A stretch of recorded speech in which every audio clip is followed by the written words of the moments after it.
गुड़िया की नानो आज ही आई थी। गुड़िया की मम्मा चाय बना रही थी और गुड़िया से कहती है, गुड़िया बेटी जाओ अपनी नानो के लिए कालू अंकल की दुकान से मिठाई तो ले आओ।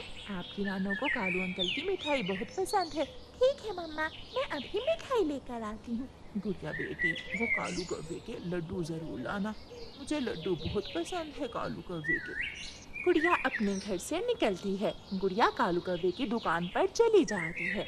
अभी तक तो कालू कौवे ने आग भी न जलाई थी। अंकल कालू, मेरी नानो आई है, मुझे मिठाई दे दे। छोटी चिड़िया, अभी तो मैंने आग भी नहीं जलाई। मैं तुम्हें ताज़ा मिठाई बना कर दूंगा। पहले मुझे जल्दी से जंगल से लकड़ियाँ ला दो। अंकल, मेरी मम्मा चाय बना रही है, नानो चाय के साथ लड्डू खाएंगी। मैं अभी लकड़ियाँ लेकर आती हूँ, फिर आप मुझे जल्दी से लड्डू बना दे। ठीक है, अब चली भी जाओ। गुड़िया जल्दी से जाती है। मीना मेरी सहेली, मैं कालू अंकल के पास मिठाई लेने गई थी। उसके पास घी नहीं है, मुझे थोड़ा सा घी दे दो ताकि मैं जल्दी से मिठाई लेकर घर चली जाऊँ।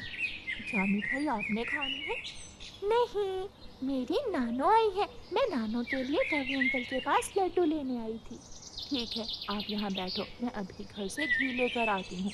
फिर गुड़िया की सहेली मीना अपनी शक्कर लेने चली जाती है। अंकल कबूतर, मुझे शक्कर दे दे। मैं कवि अंकल के पास मिठाई लेने गई थी, लेकिन कवि अंकल के पास ना तो शक्कर है ना घी। घी तो मैं ले आई, अब मुझे उसने शक्कर लेने भेज दिया है। गुड़िया बेटी, मेरे पास शक्कर तो नहीं है, लेकिन अगर आप मुझे कहीं से एक गन्ना ला दो तो मैं आपको शक्कर बनाकर दे सकता हूँ। गन्ना? गन्ना कहाँ से मिलेगा? जंगल की दूसरी तरफ कुएं के पास गन्ने की फसल है, आप वहाँ से एक गन्ना ले आओ। अगर जल्दी आओगी तो मैं आपको जल्दी शक्कर बना दूंगा। फिर गुड़िया समय जाया किए बिना गन्ना लेने चली जाती है। गुड़िया उड़ती हुई पुराने कुएं के पास पहुंच जाती है। माँ, आप चाय पी ले, गुड़िया तो ना जाने कब लड्डू लेकर आएगी।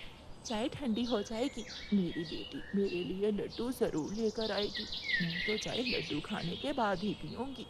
नानो तो गुड़िया के लड्डुओं का बेसब्री से इंतजार कर रही थी। उधर गुड़िया अभी तक गन्ना ही काट रही थी। गुड़िया पुराने कुएं के पास से गन्ना ले लेती है और जल्दी से वापस होती है। अंकल कबूतर, मैं गन्ना ले आई हूँ, जल्दी करें, मेरी नानो मेरा इंतजार कर रही होगी। मुझे जल्दी से शक्कर बना दे ताकि मैं लड्डू लेकर जा सकूं। आप यहाँ बैठ जाओ, मैं अभी आग जलाता हूँ और आपको शक्कर बनाकर दे देता हूँ। गुड़िया बैठ जाती है और कबूतर अंकल शक्कर बनाने लगते हैं। घी तो गर्म हो गया, सारा सामान तैयार है, लेकिन वो छोटी चिड़िया अभी तक शक्कर लेकर नहीं आई। मैं आ गई। अंकल को ले शक्कर ले। पता है, मैं शक्कर बहुत मुश्किल से लाई हूँ। आप जल्दी से मुझे स्वादिष्ट लड्डू बना दे। गुड़िया, मैं भूल गया था, मेरे पास तो बेसन भी नहीं है। बिना बेसन के लड्डू तो नहीं बन सकते। ये सब आपने मुझे पहले क्यों नहीं बताया? मैं भूल गया था, अब जल्दी से बेसन ले आओ, देर हो रही है। लेकिन मैं बेसन कहाँ से लाऊं? किसान के खेत में चने की फसल है, वहाँ से चने लो और चक्की से बेसन बनवा कर ले आओ। लेकिन चक्की कहाँ है अंकल कौवे? झरने के पास चाचा छमछम है, उसकी चक्की है। बेसन बनवा लाना, जल्दी करना, तुम्हें देर हो रही है। गुड़िया बहुत तेजी से उड़ती है। अब गुड़िया को चने से बेसन बनवाना था, इसलिए गुड़िया झरने के पास चाचा छमछम के पास जाती है। चाचा, ये ले चने और मुझे जल्दी से बेसन बना दे, मुझे पहले ही बहुत देर हो चुकी है। छोटी चिड़िया, 10 मिनट लगेंगे, मैं अभी बेसन बनवा कर देता हूँ। ये चिड़िया अभी तक लौट कर नहीं आई, फिर कहेगी मुझे देर हो गई है। मैं आ गई। कालू अंकल, ये ले, मैं बेसन ले आई हूँ, आप मुझे जल्दी से लड्डू बना दे, मेरी नानो मेरा इंतजार कर रही होंगी। कौवा बेसन लेकर रख लेता है और गुड़िया से कहता है, लड्डू बिना मूंगफली के स्वादिष्ट नहीं बनेंगे, मैं लड्डू बनाता हूँ, तब तक तुम जल्दी से जाकर मूंगफली ले आओ। अब मैं मूंगफली लेने कहाँ जाऊँ? मैदान में मूंगफली के पौधे हैं, तुम वहाँ जाओ और जल्दी से मूंगफली ले आओ, तुम्हें देर हो रही है।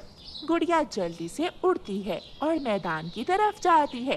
होगी, मैं उसमें से बोरी के लिए मिठाई लेकर जाऊंगा। कौवा ऐसे सोच रहा था। वो जंगल में अपना ऑटो चलाया करता था। वो सुबह से बैठा हुआ था। अब जाकर कहीं चाचा छमछम कौवे के पास आता है। कालू कौवे, मुझे पूर्व वाले जंगल जाना है, कितने पैसे लोगे? बैठे बैठे चाचा जी, आपका अपना ही ऑटो है। चाचा छमछम ऑटो में बैठ जाता है। कौवा ऑटो चलाता है। चाचा जी, आज क्या काम बन गया आपको पूर्व वाले जंगल में? मैं अपनी बहन के पास जा रहा हूँ। बहुत दिन हो गए थे अपनी बहन को मिले हुए। आज मौसम अच्छा था, सोचा मैं अपनी बहन को मिलाता हूँ। आपने जब भी कहीं जाना हो मुझे कॉल कर लिया करें, मैं आपको घर से ही पिक कर लिया करूँगा। लो जी, आ गया पूर्व वाला जंगल। बस यही उतार दो मुझे। कितने पैसे हुए? 100 रुपए बन गया चाचा जी। 100 रुपए? ये तो बहुत ज्यादा है। पिछली बार मैं 50 देकर आया था। चाचा जी, 50 वाली बात पुरानी हुई। महंगाई बहुत हो गई है और मेरा ऑटो भी नया है, इसलिए मैं तो 100 ही लूंगा। तुम तो कह रहे थे बैठो बैठो, तुम्हारा अपना ही ऑटो है और अब मुझे लूट रहे हो। ऐसा कहते हुए चाचा छमछम गुस्से में 100 रुपए देकर चला जाता है। अच्छी कमाई हो गई है। कौवा वापिस होता है। वो जब अपना ऑटो नीचे उतारता है तो अपना सर पकड़कर बैठ जाता है, क्योंकि उसके ऑटो का टायर पंक्चर था। गई, आज की कमाई भी गई। कौवा ऑटो कबूतर चाचा के पास ले जाता है। कबूतर चाचा, टायर को पंक्चर लगा दो, कितने पैसे लोगे? कौवा जी, आप इसे अपनी ही दुकान समझें। आप बैठे, मैं अभी पंक्चर लगा देता हूँ। कौवा बैठ जाता है और कबूतर अपना काम शुरू करता है। उठो कालू, तुम्हारा ऑटो तैयार है। कितने पैसे हो गए चाचा जी? 50 रुपए। 2 पंक्चर थे, बहुत मुश्किल से लगाए हैं। 50 का सुनकर कालू कौवा हैरान हो जाता है। चाचा जी, आप तो कहते थे मेरी अपनी ही दुकान है, अब 50 रुपए मांग रहे हो। महंगाई बहुत है, मैं तो 50 ही लूंगा। फिर कालू कौवा गुस्से में 50 रुपए कबूतर को देकर वहाँ से चला जाता है। आज फिर खाली हाथ ही आगे हो, कुछ खाने के लिए भी लाए हो? मैंने सुबह बताया भी था कि घर का सारा राशन खत्म हो गया है। आज फिर टायर पंक्चर हो गया था। मैंने चाचा छमछम को लूटा और कबूतर ने मुझे लूट लिया।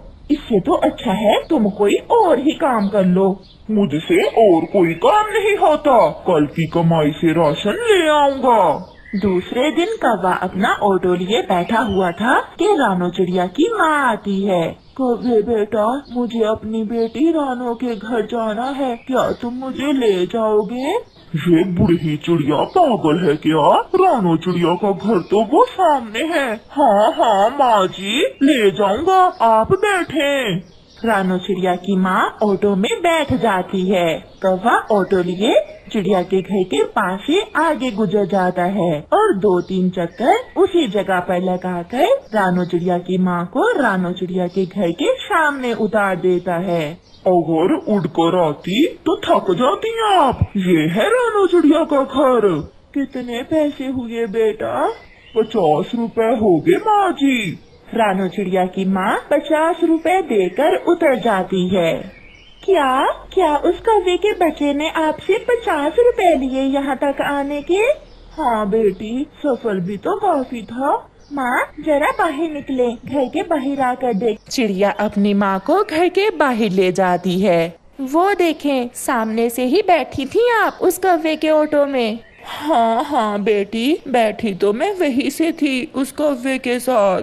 माँ, उस दुष्ट कौवे ने फजूल में ही आपके इधर उधर चक्कर लगवाए। आप तो मेरे घर के बहुत करीब थी। ऐसे कौवा दूसरे पक्षियों को लूटता, मगर फिर भी उसका कुछ ना बनता। हर रोज शाम को कालू का ऑटो खराब हो जाता और जो कमाया होता वो लग जाता। आज पंख खराब हो गया है, आज की कमाई भी गई। ऐसे सोचता हुआ कौवा अपना ऑटो वर्कशॉप में ले जाता है। ऐसे ही दिन गुजरते से मिठू ऑटो लेकर आता है। रुको मिठू, मुझे भी लेते जाओ। जल्दी में उल्लू मिठू के ऑटो में बैठ जाता है। मिठू ऑटो लेकर चला जाता है। उल्लू अपना बैग कालू कौवे के ऑटो में ही भूल जाता है। अरे, ये उल्लू तो अपना बैग यहीं भूल गया। चलो खोल कर देखता हूँ। कौवा जैसे ही बैग खोलता है उसकी तो आंखें खुली की खुली रह जाती हैं। वो बैग तो नोटों से भरा हुआ था। आज जागी किस्मत, आज सब सपने पूरे हुए। भाग कालू भाग। कालू अपना ऑटो वहीं छोड़कर वो बैग लिए घर भागता है। गोरी गोरी कहाँ हो? आज हम अमीर हो गए। कालू क्या हुआ? सब ठीक तो है? आज ही तो सब ठीक ठीक हुआ है, ये देखो। हाय, इतने पैसे ये किसके हैं? वो उल्लू अपना बैग ऑटो में भूल गया था। कालू जी, अब हम ये घर बेचकर यहाँ से चले जाएंगे और सागर वाले जंगल जाकर एक नया और सुंदर सा घर लेंगे। कालू जी, मुझे एक नौकरानी भी रख देना। नौकरानी भी? और मैं तुम्हें गहने भी लेकर दूंगा। वो ऐसे खुशियाँ मना रहे थे कि दस्तक होती है। गोरी दरवाजा खोलती है। सामने मिट्ठू के साथ वो उल्लू और पुलिस होती है। पुलिस जी, मुझे मत मारे। जो पैसे मैंने चोरी किए थे, मैं वो पैसे इस कौवे के ऑटो में भूल गया था। कौन से पैसे? ये उल्लू चोर है और लगता है तुम कौवे इससे भी बड़े चोर हो। ऐसा कहते हुए पुलिस वाला पक्षी गोरी के घर में जाता है और वो बैग उठा लेता है। वो सब वहाँ से चले जाते हैं। कालू, कोई ईमानदारी से काम कर लो। ऐसे शॉर्टकट लगाने से हम हमेशा भूखे ही मरेंगे। हाँ गोरी, मैं भी यही सोच रहा हूँ। अब ईमानदारी से ही काम करना होगा। प्यारे दोस्तों, इस कहानी से हमें सीख मिलती है, कोई भी काम हो